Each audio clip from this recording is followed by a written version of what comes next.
ഉൾപ്പെടുത്താവുന്ന ഒരു സ്നാക്ക് റെഡിയാക്കാം. ഇഫ്താർ റെസിപ്പീസിൽ മാത്രമല്ല നമുക്ക് എപ്പോൾ വേണമെങ്കിലും ഉണ്ടാക്കി കഴിക്കാവുന്ന സ്നാക്കാണ് കപ്പ ബോൾസ്. കപ്പ ബോൾസ് എന്ന് പറയുമ്പോൾ കപ്പയുടെ ഉള്ളിൽ കുറച്ച് സ്റ്റഫിംഗ് ഒക്കെ വെച്ചിട്ട് നല്ല സ്പൈസി ആയിട്ടുള്ള സ്റ്റഫിംഗ് ഒക്കെ വെച്ചിട്ടാണ് നമ്മളിത് ഉണ്ടാക്കുന്നത്. അപ്പോൾ ചമ്മന്തി ഉണ്ടാക്കുമ്പോൾ പ്രത്യേകം ശ്രദ്ധിക്കേണ്ട ഒരു കാര്യമുണ്ട്, നന്നായിട്ട് എരിവ് കൂടുതലായിട്ട് ചമ്മന്തി ഉണ്ടാക്കുക. അങ്ങനെയാണെങ്കിൽ ഈ കപ്പ ബോൾ കഴിക്കുമ്പോൾ ടേസ്റ്റ് ഉണ്ടാവുള്ളൂ, ഇല്ലെങ്കിൽ ഒട്ടും തന്നെ ടേസ്റ്റ് ഉണ്ടാവില്ല. അപ്പോൾ ചമ്മന്തിയുടെ എരിവ് നമ്മൾ ടേസ്റ്റ് ചെയ്ത് നോക്കുമ്പോൾ നന്നായിട്ട് വായങ്ങ് പുകയുന്ന പോലെയുള്ള എരിവ് ഉണ്ടാവണം. ഞാനിപ്പോൾ ഈ കപ്പ ബോൾസ് ഉണ്ടാക്കുന്നത് വെജിറ്റേറിയൻ രീതിയിലാണ്, അതായത് നമ്മുടെ തേങ്ങ ചമ്മന്തി ആണ് ഇതിന്റെ ഉള്ളിൽ ഫില്ല് ചെയ്യുന്നത്. നോൺ വെജിറ്റേറിയൻസിനാണെന്നുണ്ടെങ്കിൽ ഉണക്കച്ചെമ്മീൻ ചമ്മന്തി ഫില്ല് ചെയ്തിട്ടും ഉണ്ടാക്കാം. അതുകൊണ്ടാണ് വെജിറ്റേറിയൻസിനും നോൺ വെജിറ്റേറിയൻസിനും എടുത്തു പറയുന്നത്. അപ്പോൾ ഈ രീതിയിൽ നിങ്ങൾ ഈ ഒരു കപ്പ കൊണ്ടുള്ള ഈ ഒരു പലഹാരം ഉണ്ടാക്കി കഴിച്ചിട്ടില്ലെങ്കിൽ ഒന്ന് ഉണ്ടാക്കി നോക്കൂ, നന്നായിട്ട് ഇഷ്ടപ്പെടും. പിന്നെ കപ്പ നന്നായിട്ട് കുഴച്ച് സോഫ്റ്റ് ആക്കി എടുക്കുമ്പോൾ എണ്ണയിലേക്ക് ഇടുമ്പോൾ കോട്ടിങ് തിക്കായിട്ടില്ല, അല്ലെങ്കിൽ എണ്ണയുടെ ചൂട് കറക്റ്റ് അല്ല എന്നുണ്ടെങ്കിൽ പൊട്ടിപ്പോവും. അപ്പോൾ നമ്മുടെ മാവിന്റെ കോട്ടിങ്, നമ്മൾ ഈ കപ്പ മുക്കിയെടുക്കുന്ന ബാറ്റർ നല്ല തിക്കായിട്ട് തന്നെ മിക്സ് ചെയ്തെടുക്കുക. അപ്പോൾ ഈ ഒരു ബോള് 2-3 രീതിയിൽ നമുക്ക് ചെയ്യാം. ഞാനിപ്പോൾ ചെയ്യുന്നത് മൈദയുടെ ബാറ്ററിൽ ഡിപ്പ് ചെയ്തിട്ട് ഫ്രൈ ചെയ്യാണ് ചെയ്യുന്നത്. വെജിറ്റേറിയൻസ് ആണെങ്കിലും മുട്ട കഴിക്കുന്ന ചില ആളുകളുണ്ടല്ലോ, അപ്പോൾ മുട്ട കഴിക്കുന്ന ആളുകളാണെങ്കിൽ മുട്ടയിൽ ഡിപ്പ് ചെയ്തിട്ട് ഫ്രൈ ചെയ്യാം. പിന്നെ മുട്ടയിലും ബ്രെഡ് ക്രംസിലും ഡിപ്പ് ചെയ്തിട്ട് നമുക്ക് ഫ്രൈ ചെയ്യാം. അങ്ങനെ 2-3 ഓപ്ഷൻ ഉണ്ട്. ഏറ്റവും ഈസി ആയിട്ടുള്ളത് നമ്മൾ മൈദപ്പൊടിയിൽ ഡിപ്പ് ചെയ്ത് ഫ്രൈ ചെയ്യാന്നുള്ളതാണ്. പക്ഷെ ഈ മുട്ടയിലും ബ്രെഡ് ക്രംസിലും ഒക്കെ ഡിപ്പ് ചെയ്തിട്ട് ഫ്രൈ ചെയ്യുകയാണെങ്കിൽ നമ്മൾ ഒരു എന്താ പറയുക, ബ്രെഡിന്റെ ഒരു ബോൾ ഇരിക്കുന്ന പോലെ ഇരിക്കുള്ളൂ. അപ്പൊ ആ രീതിയിൽ നിങ്ങളൊന്ന് ചെയ്ത് നോക്കൂ, താല്പര്യമുണ്ടെങ്കിൽ. അല്ലെങ്കിൽ ഈ രീതിയിൽ ചെയ്തിട്ട് കഴിക്കാം. ഏത് രീതിയിൽ ചെയ്തിട്ടാണെങ്കിലും എരിവും മാത്രം ശ്രദ്ധിക്കുക. പിന്നെ കപ്പയ്ക്കും എരിവ് വേണമെന്നുണ്ടെങ്കിൽ, ഞാൻ ചെയ്യുമ്പോൾ കപ്പയിലേക്ക് എരിവിനൊന്നും ചേർക്കുന്നില്ല. കപ്പയ്ക്ക് എരിവ് വേണമെന്നുണ്ടെങ്കിൽ കപ്പയിലേക്ക് കുറച്ച് കുരുമുളക് പൊടി ചേർത്ത് മിക്സ് ചെയ്തിട്ടുണ്ടെങ്കിൽ കപ്പയ്ക്ക് എരിവുണ്ടാവും. പിന്നെ നമ്മളിപ്പോൾ മൈദയുടെ ബാറ്ററിൽ മാത്രമേ കുറച്ച് കുരുമുളക് പൊടി ചേർക്കുന്നുള്ളൂ. അപ്പോൾ കപ്പയ്ക്കും അതിൻ്റെ പുറമേയുള്ള കോട്ടിങ്ങിനും എല്ലാം എരിവ് വേണമെന്നുണ്ടെങ്കിൽ ആ രീതിയിൽ ചെയ്യാം. അതൊക്കെ നമ്മുടെ തീരുമാനം, നമുക്ക് ഇഷ്ടമുള്ള രീതിയിൽ വ്യത്യാസങ്ങൾ വരുത്താവുന്ന റെസിപ്പിയാണ്.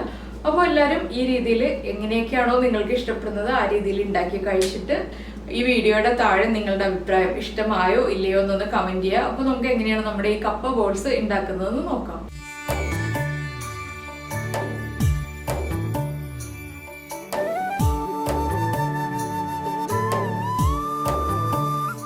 അപ്പോൾ നമുക്ക് നമ്മുടെ ഇൻഗ്രീഡിയൻസ് നോക്കാം. നമ്മളിപ്പോൾ കപ്പ ഉപ്പ് ചേർത്ത് വേവിച്ച് ഉടച്ചെടുത്തിട്ടുണ്ട്. അതുപോലെ തന്നെ മൈദപ്പൊടി എടുത്തിട്ടുണ്ട്, പിന്നെ കുരുമുളക് പൊടി എടുത്തിട്ടുണ്ട്, ഇത് ബാറ്ററിലേക്കായിട്ടാണ്. മഞ്ഞൾപ്പൊടി എടുത്തിട്ടുണ്ട്. പിന്നെ ഉള്ളത് നമ്മുടെ തേങ്ങ ചമ്മന്തി, നല്ല കട്ടി ചമ്മന്തി, അതായത് തേങ്ങയും പച്ചമുളകും ഇഞ്ചി ഉള്ളി കറിവേപ്പില ഉപ്പ് ഇത്രയും ചേർത്ത് കുറച്ച് ഒരു 1-1.5 ടേബിൾ സ്പൂൺ വെള്ളവും കൂടി ചേർത്ത് ചമ്മന്തി ഉണ്ടാക്കാം. മുളക് പൊടി ചേർക്കണം എന്നുണ്ടെങ്കിൽ മുളക് പൊടി ചേർക്കാം ബാറ്ററിലേക്ക്. അതൊക്കെ നമ്മുടെ ചോയ്സാണ്. ഞാനിപ്പോൾ ഈ രീതിയിലാണ് ചെയ്യുന്നത്. ആദ്യം നമുക്ക് ഈ കപ്പയുടെ ഉള്ളിലേക്ക് നമ്മുടെ ചമ്മന്തി വെച്ചിട്ട് ബോൾസ് റെഡിയാക്കി എടുക്കാം. അതിനുശേഷം ബാറ്റർ റെഡിയാക്കാം. അപ്പോൾ എന്താണെന്ന് വെച്ചിട്ടുണ്ടെങ്കിൽ നമ്മളൊരു ബൗളിൽ കുറച്ച് വെളിച്ചെണ്ണ എടുത്ത് അടുപ്പിച്ച് വെക്കുക. എന്താണെന്ന് വെച്ചിട്ടുണ്ടെങ്കിൽ കയ്യിൽ കപ്പ ആയതുകൊണ്ട് ഒട്ടിപ്പിടിക്കും. അപ്പോൾ ഒട്ടാതിരിക്കാൻ വേണ്ടിയിട്ടാണ് നമ്മൾ വെളിച്ചെണ്ണ എടുത്ത് വയ്ക്കുന്നത്. അപ്പോൾ ആദ്യം ഞാൻ വെളിച്ചെണ്ണയൊക്കെ ഒന്ന് എടുക്കട്ടെ. അപ്പോൾ ആദ്യം നമ്മൾ കയ്യിൽ ഇതുപോലെ ഒന്ന് എണ്ണ തടവുക. അതിനുശേഷം നമ്മുടെ ഈ ഉടച്ചു വെച്ചിരിക്കുന്ന കപ്പ ഉണ്ടല്ലോ, ഇത് നമുക്ക് എത്ര വലിപ്പത്തിലുള്ള ബോൾസ് വേണം എന്നുള്ളതനുസരിച്ച് എടുക്കുക. ഒന്ന് പതുക്കെ പരത്തി കൊടുക്കുക. ഒരുപാട് തിന്നായിട്ട് പരത്തേണ്ട ആവശ്യമില്ല. എന്താണെന്ന് വെച്ചിട്ടുണ്ടെങ്കിൽ കുറച്ച് തിക്കായിട്ടിരിക്കണം. ഇതിലേക്ക് ചമ്മന്തി വെച്ച് കൊടുക്കുക. അപ്പോൾ എന്താണെന്ന് വെച്ചാൽ നല്ല എരിവുള്ള രീതിയിലാണ് ഞാൻ ഈ ചമ്മന്തി അരച്ചെടുത്തിരിക്കുന്നത്.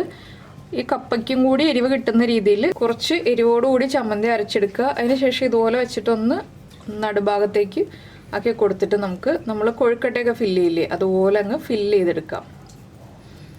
അപ്പോൾ കപ്പ മഞ്ഞൾപ്പൊടിയും ഉപ്പും ചേർത്ത് വേവിക്കണം എന്നുണ്ടെങ്കിൽ മഞ്ഞൾപ്പൊടിയും ഉപ്പും ചേർത്ത് വേവിക്കാം. ഞാനിപ്പോൾ ഉപ്പ് മാത്രം ചേർത്താണ് വേവിച്ചത്. അപ്പോൾ എന്താണെന്ന് വെച്ചാൽ നമ്മുടെ ബോൾസിന് മഞ്ഞ കളറായിരിക്കും മഞ്ഞൾപ്പൊടിയും ഉപ്പും ചേർത്ത് വേവിക്കുമ്പോൾ. ഇനി കറക്റ്റായിട്ട് ബോൾ ഷേപ്പിൽ ഉരുട്ടിയെടുത്തിട്ട് നമുക്കൊരു പ്ലേറ്റിലേക്ക് വെക്കാം. ഇതാണ് ആദ്യം നമ്മൾ ചെയ്യേണ്ടത്. നമുക്ക് നമ്മുടെ അടുത്ത ബോളും ഇതുപോലെ തന്നെ റെഡിയാക്കാം.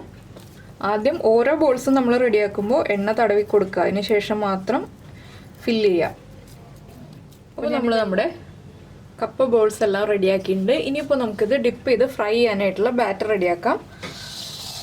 അപ്പോൾ നമ്മൾ എടുത്ത് വെച്ചിരിക്കുന്ന മൈദപ്പൊടിയിലേക്ക് നമുക്ക് ആദ്യം ഉപ്പ് ചേർക്കാം. ഈ ബാറ്ററിന് ആവശ്യമായിട്ടുള്ള ഉപ്പ് ചേർക്കാം. അതുപോലെ തന്നെ മഞ്ഞൾപ്പൊടി,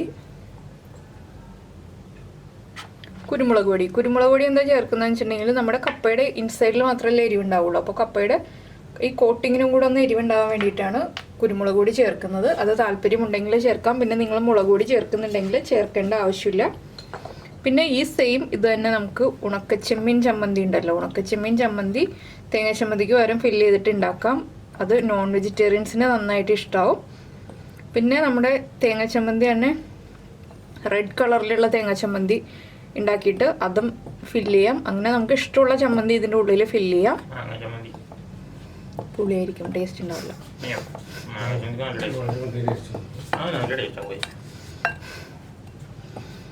അപ്പോൾ നമ്മുടെ പൊടികളൊന്ന് മിക്സ് ചെയ്തിട്ടുണ്ട്. ഇതിലേക്ക് നമുക്ക് കുറച്ചായിട്ട് വെള്ളം ചേർത്ത് തിക്കായിട്ടുള്ള ബാറ്ററാക്കി എടുക്കാം.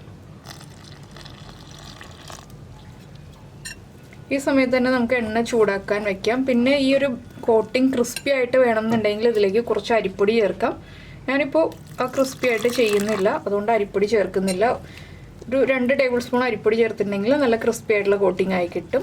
അപ്പോൾ ഇത് കണ്ടോ, ഈ ഒരു തിക്നെസ്സിലാണ് നമ്മൾ നമ്മുടെ ബാറ്റർ റെഡിയാക്കി എടുത്തിട്ടുള്ളത്. അപ്പോൾ നമുക്കിനി ഫ്രൈ ചെയ്ത് തുടങ്ങാം. ഞാൻ എണ്ണ ചൂടാക്കാൻ വെച്ചിട്ടുണ്ട്. ഇപ്പോൾ നമ്മൾ എണ്ണ ചൂടാക്കാൻ വെച്ചിട്ട് എണ്ണ ചൂടായിട്ടുണ്ട്. നമുക്ക് റെഡിയാക്കി വെച്ചിരിക്കുന്ന ബോൾസ് ഈ ബാറ്ററിലേക്ക് ഡിപ്പ് ചെയ്തിട്ട് ഫ്രൈ ചെയ്ത് തുടങ്ങാം. അപ്പോൾ ഇപ്പോൾ നമ്മുടെ എണ്ണ ഹൈ ഫ്ലെയിമിലാണ് ഇരിക്കുന്നത്. ഞാൻ 1-2 ബോൾസ് ഇട്ടിട്ട് ഫ്ലെയിം കുറയ്ക്കും.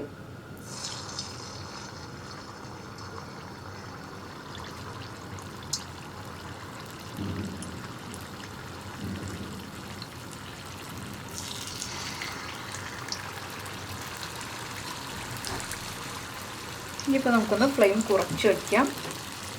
അപ്പോൾ ഈ കോട്ടിങ് വരാത്ത ഭാഗത്ത് നമ്മുടെ വിരൽ മുട്ടുന്ന ഭാഗത്ത് ആ കോട്ടിങ് പോകും. അപ്പോൾ അതൊന്ന് കുറച്ച് ബാറ്റർ ഒന്ന് ഒഴിച്ചു കൊടുക്കുക. അപ്പോൾ ഒരു സമയത്ത് തന്നെ 4-5 എണ്ണം ഇടണം എന്നുണ്ടെങ്കിൽ ഇതുപോലെ കുഴിവുള്ള ചീനച്ചട്ടി ആയിരിക്കണം. ഇല്ലെങ്കിൽ നമ്മൾ പരന്ന പാൻ എടുക്കുകയാണെങ്കിൽ കൂടുതൽ എണ്ണ വേണ്ടി വരും. അതുപോലെ തന്നെ ഇതുപോലെ മുങ്ങിക്കിടക്കില്ല നമ്മുടെ ബോൾസ്. അപ്പോൾ ഇതൊന്ന് ഫ്രൈ ആയി തുടങ്ങുമ്പോൾ നമുക്ക് അടുത്ത സൈഡിലേക്ക് തിരിച്ചിടാം. ഇപ്പോൾ തന്നെ തിരിച്ചിട്ടുണ്ടെങ്കിൽ ആ മാവിൻ്റെ കോട്ടിങ്ങൊക്കെ പോവും. ഇപ്പോൾ നമ്മൾ ബോൾസ് ഇട്ടിട്ട് 1 മിനിറ്റ് കഴിഞ്ഞു. നമുക്ക് അടുത്ത സൈഡിലേക്ക് തിരിച്ചിടാം.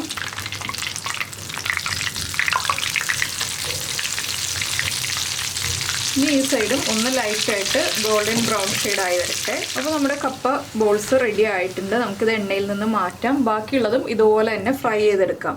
അപ്പോൾ ഞാൻ ആദ്യമേ കപ്പയുടെ ബോൾസ് ഇട്ട് കൊടുത്തപ്പോൾ ഫ്ലെയിം ഹൈ ആയിരുന്നു. അതിനുശേഷം ഒന്ന് ഫ്ലെയിം കുറച്ചു. പിന്നീട് ഹൈ ഫ്ലെയിമിൽ വെച്ചിട്ട് തന്നെയാണ് ഫ്രൈ ചെയ്തെടുത്തത്. അപ്പോൾ നമ്മുടെ കപ്പ ബോൾസ് റെഡി ആയി കഴിഞ്ഞു. അപ്പോൾ ഇതിൻ്റെ കൂടെ ടൊമാറ്റോ സോസും കൂടി ചേർത്ത് കഴിക്കുകയാണെങ്കിൽ കൂടുതൽ ടേസ്റ്റാണ്. അപ്പോൾ എന്തായാലും എല്ലാവരും ഈ കപ്പ ബോൾസ് ഒന്ന് ഉണ്ടാക്കി കഴിച്ചിട്ടില്ല എന്നുണ്ടെങ്കിൽ ഉറപ്പായിട്ടും ഉണ്ടാക്കി കഴിക്കൂ. നിങ്ങൾക്ക് എല്ലാവർക്കും നന്നായിട്ട് ഇഷ്ടമാവും.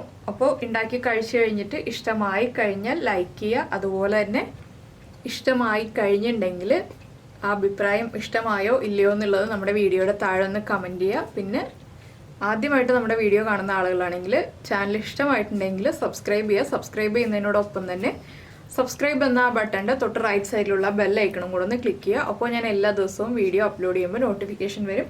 നമുക്ക് നമ്മുടെ അടുത്ത റെസിപ്പിയുമായിട്ട് അടുത്ത ദിവസം കാണാം. ബൈ.